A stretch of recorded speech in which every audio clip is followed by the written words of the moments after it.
Halo teman-teman, selamat datang di ngobrolin anime. Kali ini kita akan ngobrolin anime yang lagi rame nih, yaitu OLB. Ya, betul. Sekarang kita bakal ngomongin anime ORB atau CHI dalam bahasa Jepangnya. Jepangnya. Kenapa kita mau ngobrolin ORB sih? Karena itu adalah anime yang wajib diobrolin. Wah, anime yang sangat spektakuler. Memangnya banyak yang tahu. Nggak tahu juga, enggak sih. Kayaknya rame, soalnya kan banyak deh sekarang nih yang lagi ngomongin juga. Jadi rame. Kayaknya banyak orang yang tahu. Cuma mungkin ada beberapa orang yang suka. Kira-kira alasannya kenapa sih orang-orang gak suka? Boloon. Domo. Enggak, bukan bercanda. Kayak emang bukan segmen dia aja, emang bukan pasar mereka aja. Memang perlu diakuin ya teman-teman, anime ini tuh butuh waktu yang lama buat paham isinya. Jadi nggak kayak anime action yang tiba-tiba baku hantam, tiba-tiba baku pukul, udah gitu kita langsung ngerti alasan mereka baku pukul kenapa. Tapi ini tuh nggak kayak gitu. Ini banyak kalimat-kalimat dari tiap karakternya yang harus kita cerna atau kita harus nonton ulang. Ya, Minimal 2 kali gitu. minimal 2 kali. Biar tahu dia tuh ngomongin apa sih? Ya. Atau buat kalian yang udah nonton tapi bingung nih, bingung animenya gimana? Nah, makanya kita buat konten ini gitu, biar nggak bingung. Karena kita akan jelasin per satu-satu nih, per arcs-nya. Di dalam anime ini ada berapa arc sih? Kalau nggak salah ada 4 ya? Ada 4 ya? Ada 4 ya. Oke.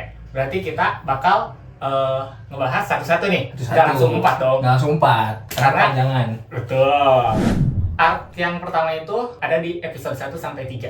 Iya. Di mana karakter utama kita namanya Rafal. Rafal. Tentu ingat? Tahu Rafal.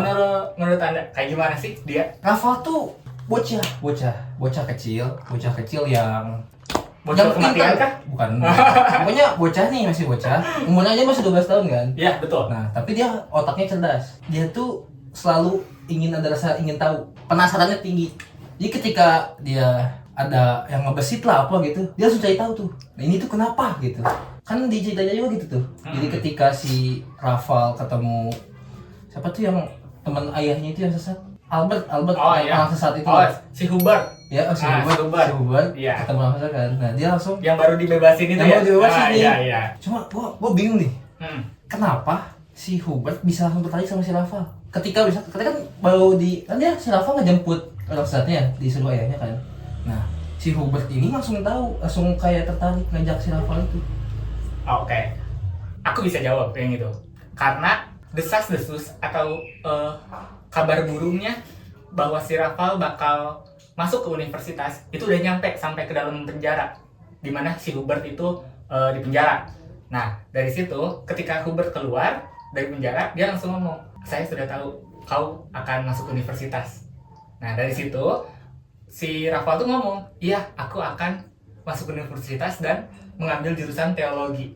Tapi dari kata-kata Rafal itu, mimik mukanya terlihat berbohong. Nah, Cuma kenapa si Hubert bisa tahu kalau si Rafal tuh tertarik sama astrologi? di pinggangnya Oh iya di pinggangnya ya. Oh iya ada yang ada itu ada khusus itu. astrolabe yang Oh, bulat iya. itu kan? Iya. Nah, buat melihat bintang. Iya. Ya, itu ada itu, dan biasanya orang-orang yang punya astrolabe itu adalah orang-orang yang suka astronomi gitu. Iya. Dari situ kemungkinan si Hubert tuh tahu bahwa anak ini tuh sebenarnya nggak mau masuk teologi, tapi maunya tuh masuknya adalah astronomi. Dari situ. Terus ini Mas, kenapa waktu si Hubert tadi kan katanya berita si Rafal ingin masuk universitas di umur 12 tahun itu bisa masuk ke penjara gitu kan? Iya. Sampai ke penjara gitu Iya. kabarnya. Nah itu kenapa bisa sampai? Karena pada masa itu masuk universitas tuh susah. Iya. Dan butuh orang-orang pinter saja. Jadi nggak cuman punya uang lu bisa masuk universitas, Iya. tapi lu harus punya kepintaran yang di atas rata-rata. Nah, kemungkinan berita itu nyebar dari mulut ke mulut di antara sipir-sipir penjara. Oh iya kemungkinan si Iya. sipirnya ya. Soalnya kan orang sesatu tuh penjara benar-benar di ini kan, benar-benar diisolasi. Kemungkinan dari sipir-sipir penjara karena berita bahwa orang bisa masuk universitas tuh saat Zaman itu. zaman si Rafal tuh adalah hal yang susah. Makanya dia omonginnya tuh cepat, Iya. nyebarnya tuh cepat. Setelah itu si Hubert itu kan nunjukin di pegunungan, tempat Ya. melihat bintang yang paling enak. Tempat yang sempurna lah untuk Iya. lihat ya. Dan yang paling saya suka adalah ketika si Ravalnya tuh pulang dan tergelincir. Dia tergelincir terus ngelihat bintang. Set. Oh, ternyata kitanya yang berputar, bukan bintang yang berputar. Jadi pas Itu dapat obrolan ini ya, obrolan dari si Hubbard, Iya. apa sih? Hubbard itu. si Hubbard. Dia masih berpikir tuh, penasaran masih mikir ketika dia jatuh ketika dia jatuh dia langsung kena tuh. Oh, kenapa harusnya dia yang berputar nih. Iya, itu penggambarannya bagus banget. Bagus Karena sih. awalnya Raval sebelum ketemu si Hubbard itu adalah orang yang berpikir bumi itu diam, Iya. sedangkan bintang-bintang yang berputar. Iya. Karena kita ngelihat ke atas, ngelihat bintang, bintang selalu kelihatan bergerak. Iya. Sedangkan saat dia tergelincir, dia ngelihat bintangnya yang diam, Iya, iya. kitanya yang berputar di atas Iya, bumi. iya. Itu penggambaran yang bagus banget. Terus ada lagi nih, kan itu udah lanjut nih Rafa kan. Nah, waktu ketika bapaknya kan ternyata bapaknya itu kan pernah ditangkap juga tuh Betul, sebagai sekali. kan Iya. sebagai orang sesat. Nanti itu tobat nih, jadi Iya. dibebasin lagi. Nah, pas ketika bapaknya itu kan bapaknya tuh kok nggak salah temannya si Hubbard ini kan? Ya, lebih tepatnya si Hubbard ini adalah muridnya, murid si ayahnya Raval. Oh iya muridnya kan, Ah. muridnya si Hubbard juga ikut. Cuma dia kenapa dia kayak nggak lagi neliti gitu? Padahal dia pengen gitu. Alasannya mudah, karena dia sekarang jadi guru di panti asuhan, guru yang mengajarkan nilai-nilai agama gereja waktu itu. Otomatis orang yang ngajarin ilmu-ilmu gereja lebih mudah dipantau dong oleh insekutor. Oh iya. Orang Jadi yang takut juga. Orang yang lebih mudah dipantau mana bisa dia terang-terangan buat meneliti lagi. Ya. Makanya dia nyimpen banyak buku-buku astronomi di ruang rahasia, di lemari rahasia kayak gitu. Makanya dia nggak bakal berani terang-terangan. Orang yang udah pernah dicap orang sesat satu kali dan bertobat, Iya. dia nggak mungkin secara terang-terangan lagi buat meneliti astronomi. Karena nyawanya udah bisa satu nih. Iya. Tidak sekali dibunuh. Itu kayak kita pakai immortal aja. Iya, immortal. Dibunuh sekali masih hidup, dibunuh lagi udah nggak ada harapan Iya. lagi. Cuman 2 kali kesempatannya. Terus nih, kenapa juga nih? Apa mungkin kan waktu ketika si Raval nih keciduk nih, kan udah dibakar nih buku Oh, iya, itu iya, dibakar. Ayahnya ngambil ngebaca. Terus dia nulisin kayak melengkapi catatan. Iya. Kenapa dia melengkapi itu? Padahal kan dia udah tahu dia nyawa tinggal satu nih, udah. Ini karena masih arc pertama Iya. dan masih episode awal-awal, kita belum tahu sifat seorang cendekiawan tuh kayak gimana. Karena makin ke belakang kita makin tahu banyak cendekiawan yang muncul dan makin beragam juga sifat-sifat mereka. Iya. Tapi ada satu kesimpulan, setiap cendekiawan itu pasti punya rasa ingin tahu yang besar. Benar. Si Raval kan kayak gitu. Ayah Raval ketika ngelihat ada potongan kertas yang belum terbakar, dia ngelihat ini hitungannya nggak bener. Nggak mungkin seorang cendekiawan nggak mau ngelengkapinnya. Iya. Dia pasti pengen, ini hitungannya nggak bener, ini gua benerin. Kayak gitu. Nggak mungkin seorang cendekiawan ngelihat sesuatu yang salah dibiarin. Dia pasti gatel gitu. Kayak dibenerin. Ya, Kan dia gatel tahu tangannya tuh. itu salah Iya. gitu. Gue benerin. Pasti kayak gitu. Aku mau ngasih beberapa kayak kalimat yang keluar dari karakter-karakter di Arc 1 yang menurut Coba aku apa tuh? ini bagus banget. Ya coba apa tuh? Di episode pertama Pertama keluar dari mulutnya Hubbard, dia ngomong ke Raval kayak gini, matahari itu tidak terbit, tapi kita yang tenggelam. salah dong. Abad kan pakai bahasa Jepang. Tapi kan ada translate-nya. Oh berarti ini translate-nya. Kan ada subtitle. Ini subtitle-nya. Makanya kalau beneran kita ke Jepang sekarang, kita bakal mana subtitle-nya ini. Sumimasen doang kita tahu. Itu kalimat pembuka yang ngebuat Raval tuh tertarik buat mendalami heliosentrisme. Matahari itu nggak terbit, tapi kita sebenarnya yang tenggelam. Ya. Terus ada juga di episode 2 ketika si Raval ngobrol sama Hubbard lagi, Raval tuh bilang bahwa buat apa kau meneliti sesuatu yang belum pasti? Gimana kalau jawaban kamu adalah salah? dan akan berujung sia-sia. Itu kalimat Raval. Tanya Raval kan ke si Hubbard. Jawaban si Hubbard itu jawaban yang salah bukanlah jawaban yang sia-sia. Jadi walaupun jawabannya salah, nggak bakal sia-sia. Bisa aja diperbaiki oleh orang lain. Sampai jawaban itu bisa benar. Oh iya. Jadi nggak bakal sia-sia. Iya. Gue kira kayak itu waktu si Hubbard tuh kayak ya udah kalau gagal pun ya udah yang penting gue udah nyoba gitu. Gue kira kayak gitu tuh maksudnya. Terus ada di akhir hayatnya Hubbard. Tentu saja semua video rangkaian membahas spoiler ya. Ini adalah spoiler ya. Spoiler. Karena anime juga sudah tamat, sudah selesai. Iya. Di akhir hayatnya Hubbard, Iya. sebelum dia dieksekusi, Hubbard bilang kayak gini. Kehidupan yang tidak menakutkan berarti kehilangan maknanya. Kehidupan yang tidak menakutkan berarti kehilangan maknanya. Jadi kalau kita hidup baik-baik saja, Oh, itu kayak kita gak hidup.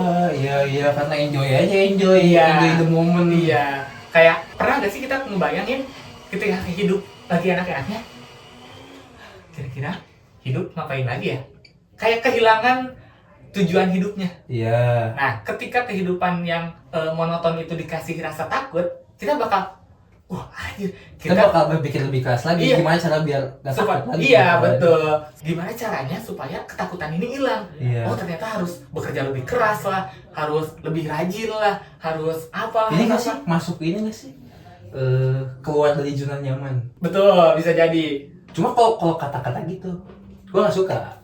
Udah capek-capek ke zona nyaman, ngapain keluar lagi? Kalau kita terlena di zona nyaman, Iya. kita nggak bakal tahu apa yang ada di luar. Kita nggak bakal, kalau kita debat kayak gini, Iya. Mas terjebak di zona nyaman. Ketika aku ngasih tahu, Mas di luar sana ada yang kayak gini loh, Mas bakal buta. Kalau gue bukan kayak gitu. Kalau gue daripada keluar dari zona nyaman, memperluas zona nyaman, Itu juga bisa. ya kan?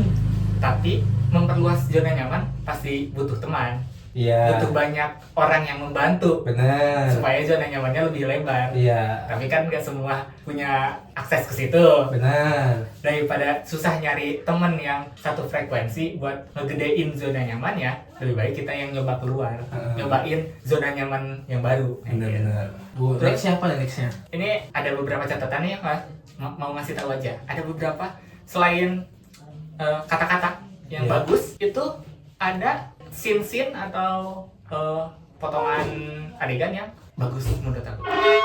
Contohnya bagian Di episode 2 itu ada saat si Noah, untuk yang belum tahu, Noah itu adalah salah satu insekutor atau inilah algojonya ini nah, kan, algojonya dari gereja. yang membunuhin. Si Noah ini ada satu adegan dia ngebantu anak kecil Iya. yang bolanya tersangkut di atas pohon. Mm-mm.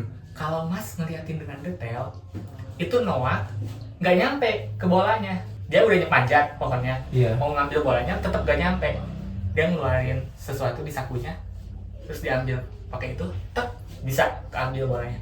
Tahu gak dia ngeluarin apa? Apa? Dia ngeluarin belati yang dia pakai buat ngebunuh orang. Di situ kita foreshadowing. Kita bisa ngelihat bahwa orang yang sering ngebunuh aja pakai alat yang dia biasa buat ngebunuh, bisa dia pakai buat nolongin orang. Nolongin orang. Iya. Kita udah sebenarnya dikasih lihat dari episode 2 bahwa semengerikan apapun. semengerikan apapun si karakter Noah, tetap ada sisi baiknya. Emang. Dan tentu saja kita tahu di akhirnya kayak gimana. Kita tahu. Apalagi pas Sisi waktu baiknya. waktu dia mati lah itu. Sisi baik dia kayak gimana, Iya. kita tahu. Iya. Kita udah dikasih tahu sebenarnya dari episode 2 bahwa Noah yang jahat pun bisa melakukan kebaikan. Benar. Itu bagus menurut aku. Kalau dilihatin secara detail, dia ngeluarin belati buat ngebunuh. Dan di belatinya masih ada darah. Oh, ada.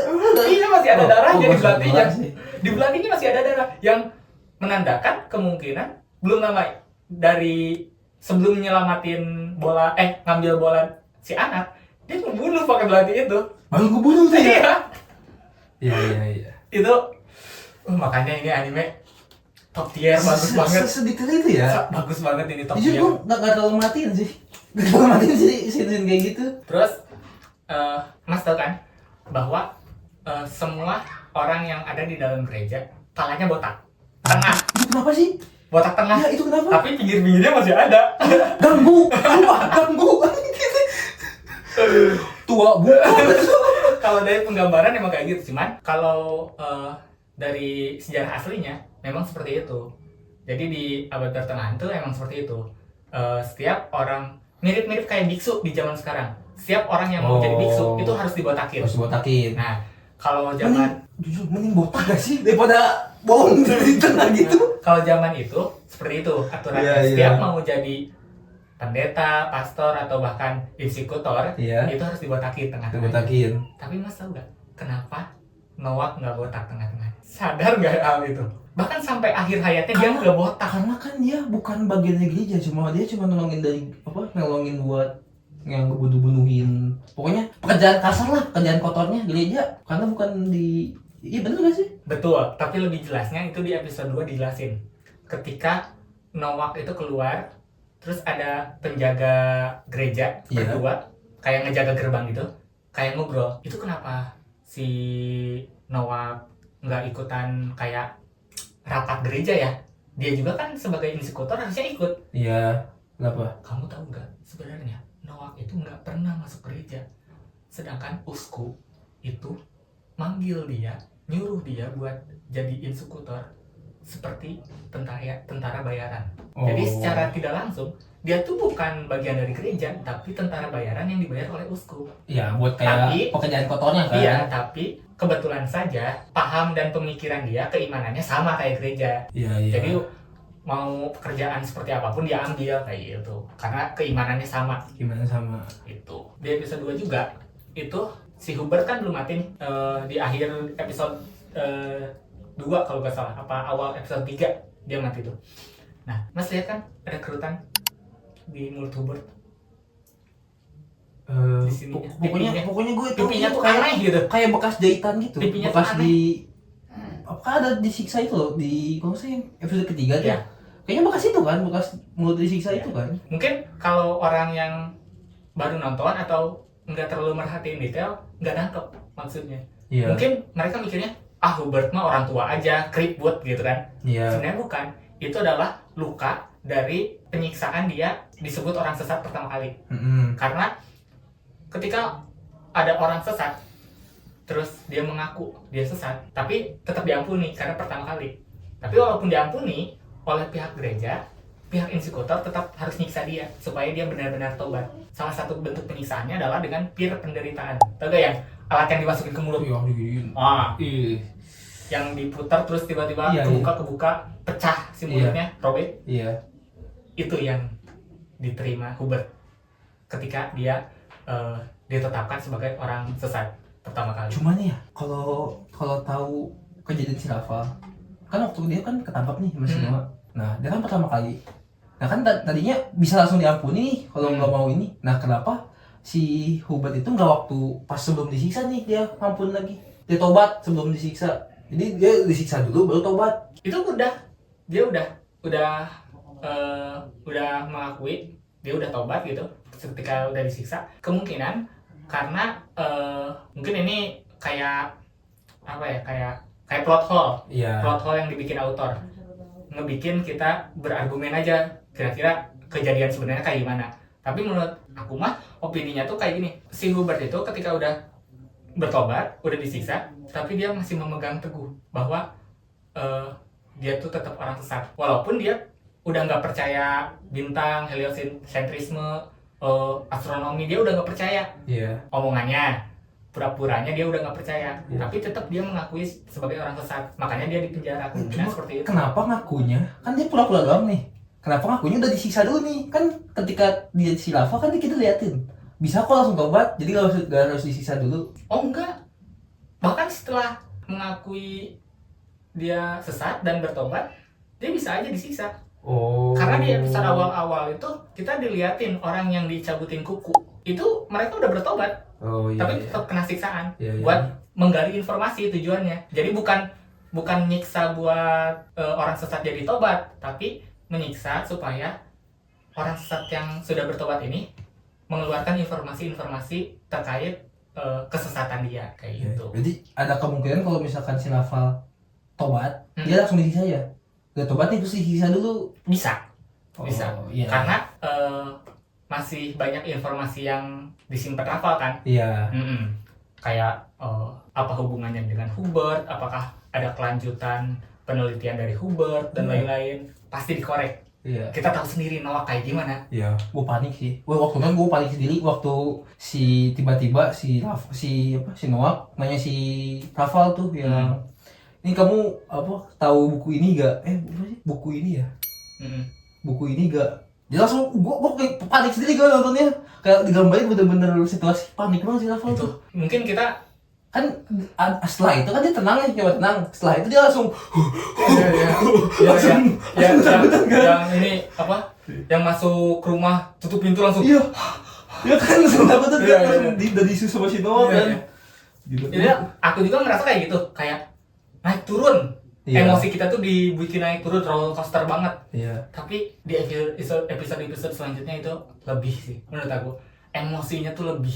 Iya. Lebih. Mungkin spoiler alert buat next konten ketika pertemuan Mbak Deni, Oxy, Jolenta dengan Noah Iya. di satu bar. Iya, Itu. gua tahu. Itu naik turunnya lebih Iya. menurut aku, Mas. Itu naik turunnya apalagi lebih. siapa namanya? Lupa, si Ozi ya? Si Ozi yang pernah ketemu si yang Noah. rambutnya panjang kayak gini. Mengerikan. Mengerikan. Itu lebih tegangnya lebih kerasa menurut aku mah. Iya. Tapi emang awal-awal juga itu yang adegan itu juga tegang menurut aku. Cuman lebih tegang gitu sih. Padahal Noah karakternya digambarin kayak orang nggak serem-serem kayak Iya, cuma cuman kayak orang om nyantai aja. Abang-abangan komplek. tapi yang santai lebih berbahaya gak sih? Benar. Biasanya. Benar. Art pertama itu episode 1 dan sampai 3. Ketiga. Ditutup di episode ketiga. Kita sama-sama tahu karakter utama kita Mati. dan matinya itu lebih baik seperti itu menurut aku daripada antara A disiksa dulu atau B kayak tadi pilihannya bertobat. Bertobat, terus ngulang lagi Ya, gitu ya. menurut aku yang ketiga ini opsi terbaik yang ketiga adalah mati bunuh diri.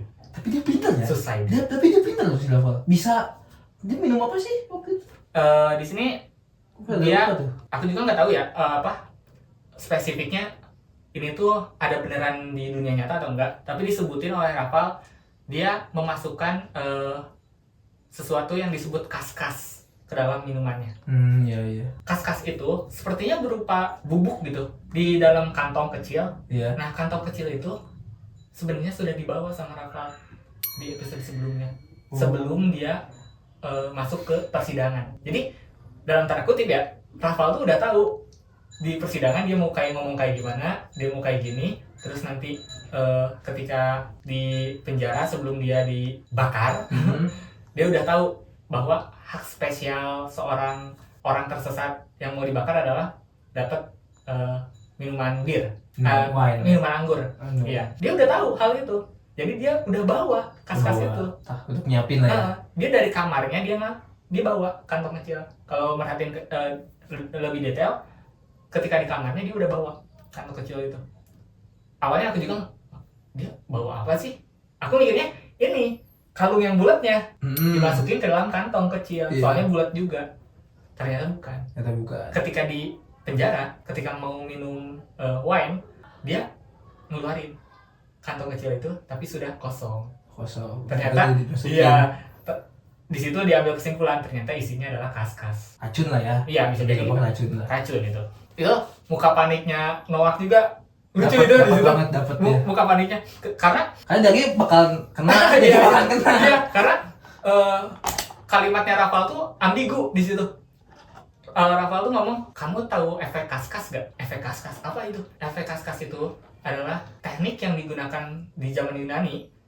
Orang yang mencampurkan itu dengan wine, dia akan mati tanpa merasa sakit. Dia langsung pengen muntahin. Ya karena kan dia tahu minum.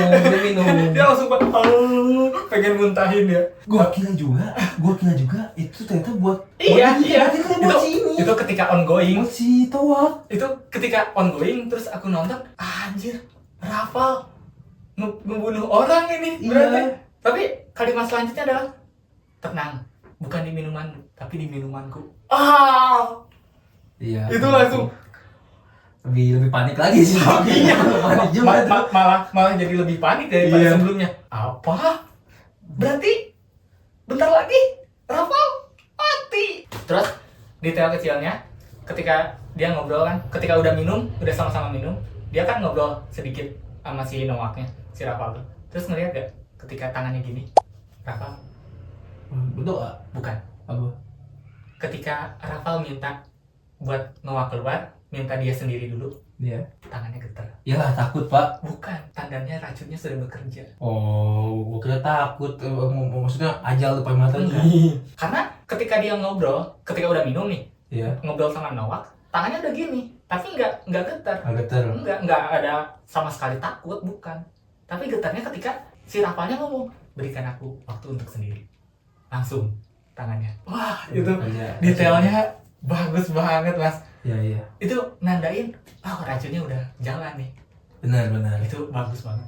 Itu akt 1 tuh, udah selesai, Mas. Akt 1 selesai. Karena akt 1 udah selesai nih. Karena kalau misalkan kita terusin lagi, panjang banget videonya. Jadi Kita akan bagi-bagi mungkin. kita akan bagi jadi 4. Untuk bagian pertama cukup sampai di sini. Sekian dan terima kasih.